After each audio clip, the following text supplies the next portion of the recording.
We live in a deeply polarized world, don't we? Maybe more so than at any time in my lifetime. We're divided culturally and politically, it seems racially, socially. Vaxxers, anti-vaxxers. We've got conservatives versus liberals. We've got, Fox News versus CNN, and Black Lives Matter versus Blue Lives Matter, and woke versus unwoke.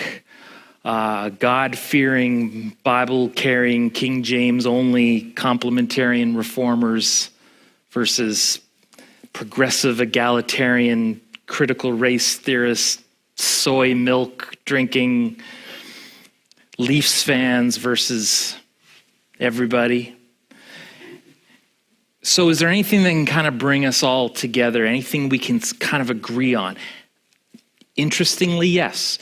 There's a single sentence that was uttered over 2,000 years ago that is almost universally adhered to, agreed upon, honored, acclaimed.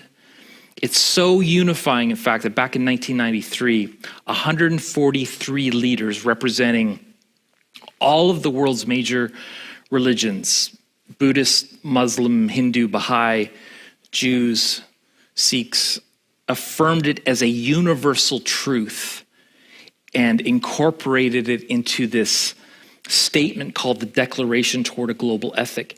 Its author was Jesus. And here's what he says, Matthew 7, verse 12. So in everything, do to others what you would have them do to you, for this sums up the law and the prophets. What is this verse commonly known as? The golden rule. Thank you. It's because it is golden in its perfection, in its wisdom, in its value. It's the one idea that meets with almost universal affirmation.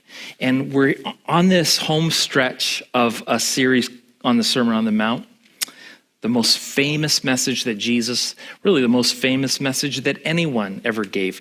What if Jesus was serious? What if these were words to actually live by? What if this kind of Christian life is actually available to us? And it was in that message that Jesus gave this famous principle. And it's this one idea, this one verse that I want us to spend our time on today, together exploring it, maybe more importantly, applying it. Because as much as we all affirm it, we don't all follow it. And there's these other rules that we tend to follow. I don't know if you've heard of these other kind of colloquial rules that are practically at odds with the golden rule. For example, have you heard of the iron rule? This is the do to others before they do it to you rule.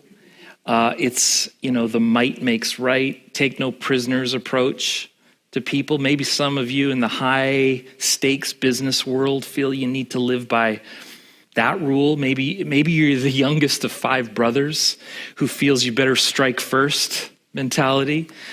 Have you heard of the brass rule, which is sort of the get even mindset? This is the do to others exactly what they do to you. You hit me, I'll hit you. You cheat, I'll cheat. You lie, I'll lie. Of course, there's the Chicago rule. He brings a knife, you bring a gun. He sends one of yours to the hospital, you send one of his to the morgue. That's the Chicago way, and that's how you get Capone. First one who names that movie in the comment section or the chat gets a prize. And that prize is my undying pop culture respect. There's this silver rule, which sounds like the golden rule, but it's not. And it's found in almost every other religion, including Buddhism and Hinduism. You can find it in the Code of Hammurabi, which date back nearly 2,000 years before the time of Christ. The silver rule sounds close, but here's what it says. Don't do to others what you don't want them to do to you. So it's the golden rule in negative terms. It's the do no harm cause no injury rule. It's like Google's original code of conduct. They were the don't be evil, which they've since dropped, by the way. The problem is that it doesn't have anything to do with doing or being good. It certainly doesn't capture the fullness of what Jesus is teaching. So I shouldn't murder my neighbor? Great. But I don't have to be kind to them or help them, right? You shouldn't do anything bad, but you don't have to do anything good. That's the difference between the golden rule and all the others. That's what made the golden rule golden. And what's so unique about Jesus' turn of phrase here, do to others what you would have them do to you, is that it covers everything. Not doing bad, but also doing good. Jesus was the first to introduce this simple but powerful idea to the world. And may I say, it isn't even the highest standard that Jesus would lay out on how to treat others. Skye Jitani, in this book that we're basing our series on, What If Jesus Was Serious? He does a little doodle for every page. And I think this doodle kind of shows the progression of difficulty, but also the stakes of love. That the last instructions Jesus actually gave, one of the last instructions before he left this earth, in terms of loving each other, he says, love one another as I have loved you. Now those are some high stakes. In fact, speaking of one another, that's really the application of this verse, isn't it? Some of you may remember we talked about this concept for months at NAC. We called it one anothering. Christine referred to it in her story, how she saw it lived out in her life. And at a time, I think, when she probably needed it most.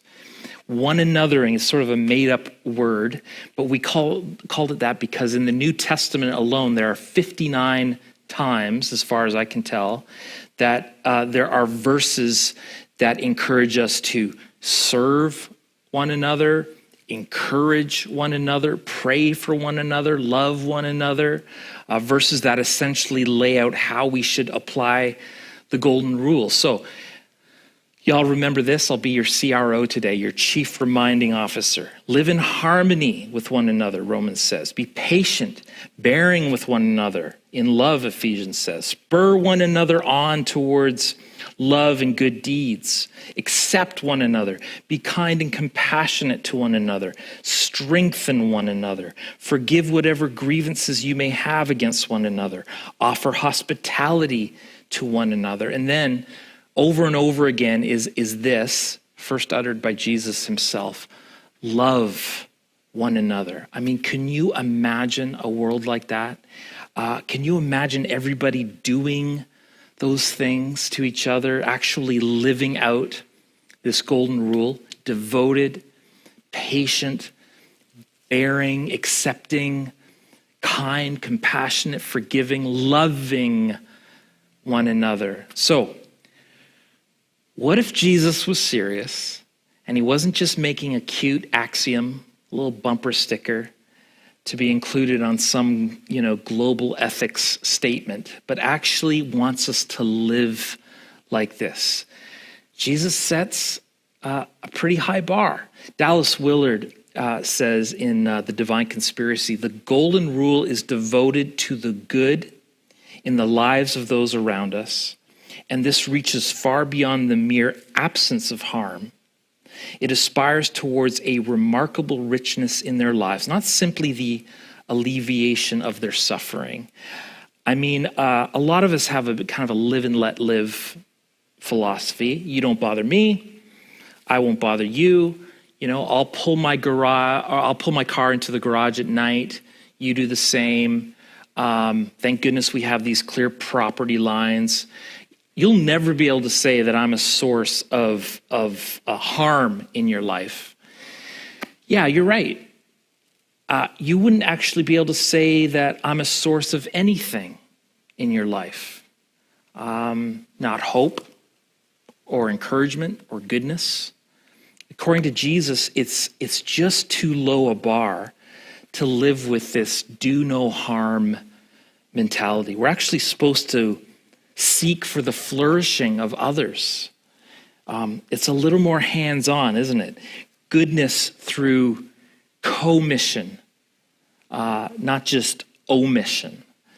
You know, in Skye's book, he talked about this Christian phenomenon that some of you lived through in the 90s. I don't know, there's a lot of young people in this room, so they may not even remember, where it seems like 90% of Christians had this WWJD bracelet or bumper sticker or hat.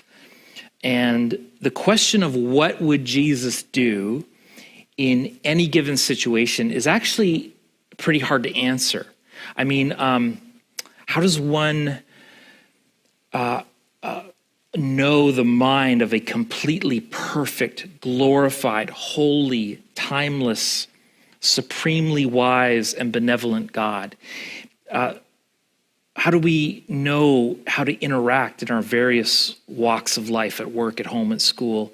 You know, we have an idea through the Gospels, through the Spirit living in us, but Jesus actually makes it much simpler on us than having to know his perfect mind and will. We just have to know ourselves. In other words, how would we want to be treated? So in determining how to respond to others, maybe rather than asking WWJD, what would Jesus do? The golden rule is more about asking WWIW, what would I want? That's a bar that's within reach, right? In any circumstance, we're able to treat others the way that we want to be treated. It's brilliant because it's so universal. It can be followed by anyone, anytime, any culture, as long as we are honest enough, as long as we are self-aware enough to acknowledge what goodness looks like to us, how we'd want to be shown love. Maybe you'd even begin your prayer time this week by selecting a couple people in your life and asking God, if I were blank, what would I want today? Commit to treating people the way that you would want to be treated. The golden rule is kind of like the bottom line of the Sermon on the Mount.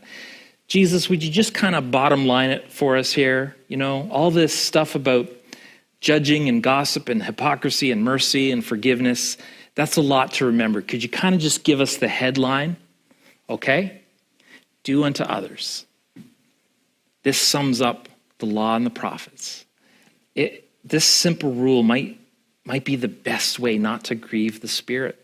It might be the best way to be spared relational grief, the best way to be loved and respected, not to mention find healing in marriages and other relationships. You know, Michael Eaton said, it is a one-sentence rule of thumb that will give us what to do in 1,000 complicated situations. And yet, I worry that some of us, particularly lifelong Christians, it's become almost cliched, right? Because we've heard this since childhood. So we're so familiar with it that it stops having an impact. We stop living by it. It's a rule where you take the initiative, okay? You begin with yourself because you know what you would want.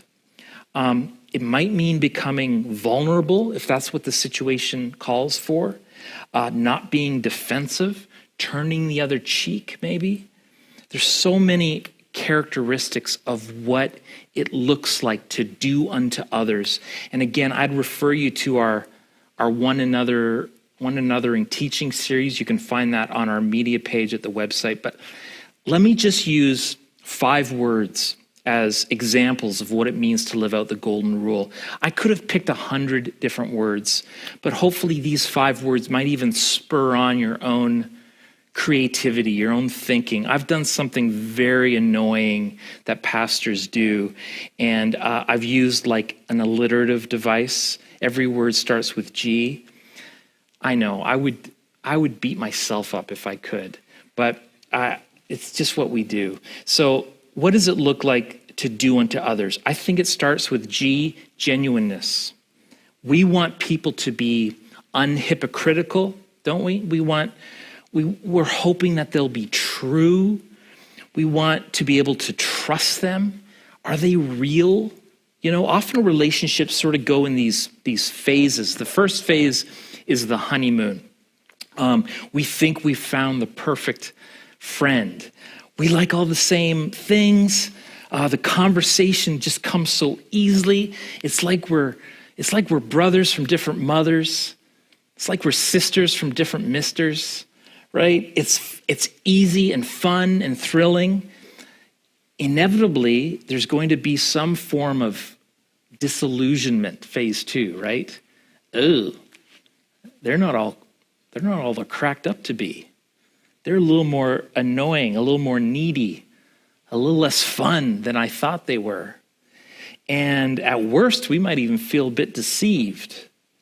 Unfortunately, that's where some relationships end, when maybe they just need to get to phase 3, which is the reality phase, where we start to see things in balance. We appreciate all the good in them. We put up with some of their shortcomings. We trust that they'll do the same for us.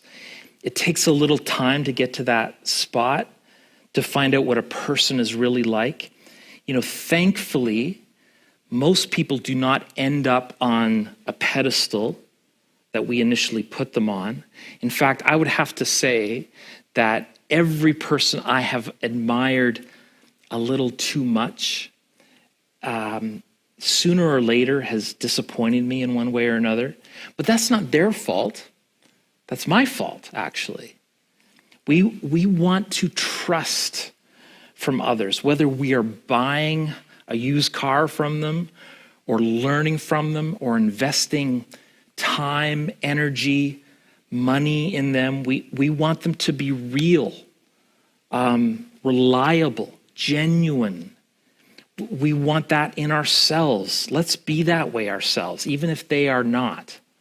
It's interesting. I did a little visioning exercise with our pastoral staff, and I asked them to think about words that, as a church, we would say are our values. What makes knack knack? You know, and it can't be every good Christian word. Otherwise, it becomes meaningless. Like, what are the 5 or 6 words that most encapsulate what knack is all about? And I did the exercise myself, and I came back with my number 1 word, authenticity. It's just super important to me. I just see a lot of fakey fake Christians going to fakey fake churches where everyone is nice and put together and smiling, and there's just something off. It don't feel real, y'all.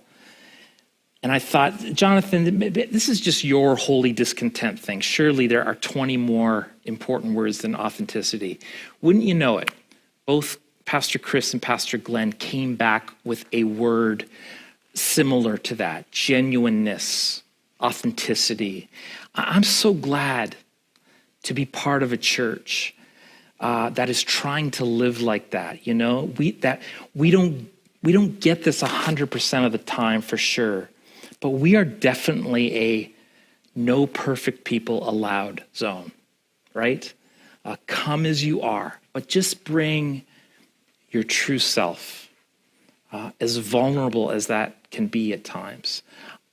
I know that that's what you want from others, so be that to them as well. Second, G, gentleness. We want others to be gentle with us, don't we? Not severe or mean or legalistic. We want them to be approachable. Man, we all fear rejection, don't we? More than anything else. We would never go somewhere where we were convinced we'd be rejected. It's an awful feeling to be rejected or to feel rejected. we'll avoid those situations like the plague. Or how about somebody that is like, takes themselves super seriously, is pretentious or smug? Doesn't that kind of turn you off? Don't be that person. Jesus was the most unpretentious person that ever was. Philippians says that he made himself nothing. And Matthew says that he was meek and lowly of heart. Jesus loved the underdog. Whereas the devil likes to hit people when they're down, says about Jesus, a bruised reed he will not break. I wasn't sure, for years, I didn't know what that meant. I think I finally get it now. Some of y'all are bruised reeds, right? You have been deeply wounded and hurt, and you feel fragile. You feel at the end of yourself. Remember, God is always for the underdog. The underdog is the one in the inferior position. The underdog has been discriminated against, avoided by people, rejected by society. Do to them especially what you would want others to do to you. Jesus will be gentle with you, and he calls for you just as you are. After the Sermon on the Mount, at least according to Matthew chronologically, right after a leper comes to see Jesus. And there's a guy who has been rejected by others, I would imagine. And I think he knew in his heart that he would not be rejected by Jesus. And sure enough, he was accepted. He was a bruised reed, and Jesus was gentle with him. Jesus was popular with sinners. I love that. They knew they could trust him. Oh, that we would be like Jesus to everybody, gentle with them, because they may in fact be a bruised reed. Ask yourself this question of you. Is it easy to approach you? Do people find you approachable? Do you wait for others to do all the initiating and approaching? There's not a lot of risk in waiting for others to approach you. There's a ton of risk in being the approacher, right? In being the initiator, the one to risk rejection. We can't all wait to be approached. And the golden rule is really about us taking initiative. Jesus is saying to all of us, be gentle. And Paul affirms this later in Philippians. He says, let your gentleness be evident to all. Third G, gracious. We want people to be gracious. And the original word here in Hellenistic literature is epiekes. Epiekes meant that if you had the chance to throw the book at someone because you had the goods on them, you set them free instead. Okay? That's the meaning that informs this English word graciousness. The opposite of graciousness is making them pay, rubbing their nose in it because you found something out on them, remembering every fault, making them feel guilty, making them suffer, keeping a record of wrongs. Why do we keep a record of wrongs? It's for the receipts, right? So when someone stumbles or is caught in a lie or makes an inappropriate comment, we can shove the receipts in their face. I remember when I see this on social media a lot. Have you seen this? People talking about coming with the receipts. Oh snap, so-and-so just took famous politician X to task, and they came with the receipts, y'all. Threw it in their face. Do you have the goods on somebody? Do you have the power to spill the beans on them? Do you have a record of wrongs that would hurt or embarrass somebody? Tear them up. Set them free. Set yourself free. I mean, that person is already keenly aware of the skeletons in their closet. And by the way, you have a few in yours too, don't you? So why add to their guilt? Jesus wouldn't. Fourth, G, we want goodness from people, right? Here's all I'm going to say about this. 99% of us believe that we are ultimately good people. You hear this all the time from people defending someone who was caught in bad behavior. I know he's going to jail, but he's actually a good person. She shouldn't have said that racist thing, but she's actually a good person. And I'm not actually making fun of this. I probably justify myself in this way. I hope some of y'all will defend me in that way when I mess up. But there was this documentary that stuck with me from about 10 years ago on Mike Tyson. Y'all remember Mike Tyson? Baddest man on the planet. Knocked out 44 of the 50 men he faced. One of the most feared boxers of all time. And in this documentary, they talked real candidly about his personal life, about the rape charges that sent him to jail for 3 years, that talked about the abuse of women, including his own ex-wife. Talked, of course, about that weird breakdown where he bit off the ear of Evander Holyfield during a fight. And it just struck me as interesting that both the director and Tyson made this comment that, you know, Mike is a good person. He does bad things, but he is fundamentally a very, very good person. Now, it's not for me to say whether Mike Tyson is fundamentally a good person. You may remember we had a little sermon on that, judging the heart of people. What I am saying is, though, the golden rule doesn't actually care if you see yourself as a fundamentally good person or not. It cares whether you are doing tangible good towards others, the kind of good you would hope people would do towards you. Okay, last one. Let's talk about G, gratitude. We want people to be grateful, don't we? We know God loves gratitude. God hates ingratitude. Gratitude has to be taught. But you know, even those who have not been taught gratitude still like to be shown it themselves. We all want to be appreciated. The truth is we love it when people are grateful and when they say thank you. Let me lovingly ask you, how often do you say thank you and mean it? How often do you intentionally show genuine gratitude when people do things for you? Every so often, I'll start our staff meeting by asking, all right, who have you thanked this week? As people who work primarily with volunteers, I mean, we just need to be thanking machines. Be generous with your gratitude. Say thank you to your parents for what they've done for you. Show appreciation to your wife, your husband, your kids, your employer, your employees. You love it when people show gratitude towards you.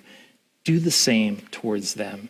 And I'm not talking about some sort of feigned, over-the-top, bowing and scraping, but sincere, genuine, there's that word again, truthful words that let people know you're truly grateful for them. Maybe right now you're just compelled, convicted, encouraged, whatever, to just write a note to somebody, an email, thanking them for something. It would go a long way, especially in the middle of a pandemic where we're feeling increasingly alone. Look, in closing, we all fail at this, don't we? We come up short all the time. I want you to know, though, the truth is that this is possible. It is totally achievable to live like this. And we can do it by taking initiative. I suppose also passively through how we respond to others. I realize the temptation is to say, let them take the initiative. But isn't that where the problem always emerges? When the husband says, I'll love my wife when she shows me some respect. And the wife says, well, as soon as I feel love from him, I'll show him respect. The golden rule is about never waiting for the other person to do the right thing first. Okay? Why don't you beat them to the punch, so to speak? Go first. Be vulnerable. This is the bottom line of the Sermon on the Mount. All the law and the prophets is wrapped up in this. Do unto others. And it's not even just a New Testament thing, far from it. It goes back at least as far as the Abrahamic covenant, that he would be blessed and that we would be blessed through him, the spiritual children of Abraham, that we would be blessed so that we would, what? Be a blessing to others, even to the whole earth might be blessed through us. So that is the golden rule. Live it out this week. Blessing others as God has blessed you. Let me bless you. May the Lord bless you. May the Lord keep you. May the Lord turn his face towards you. For your children and their children, for generations to come. The Lord bless you. This is a great time to practice this. There's been a lot of talk about the 1918 influenza, some people call the Spanish flu, and the parallels between this 100 years later pandemic that we're in. And as I've read up on it, it was interesting that many of the people who went through that 100 years ago, after it was all said and done, never wanted to speak about it again. And it turns out the reason for that was embarrassment. They were embarrassed about how they had behaved, how they had hoarded, how they had taken care of number one and left their neighbor to suffer. May that not be the case with us. May this actually be the conditions or the environment in which we would practice what it means to do unto others. In my small group, a wise lady said that she's hoping even that this season grows in all of us, empathy, knowing that people are going through a great trauma. That's what it is. This is a trauma.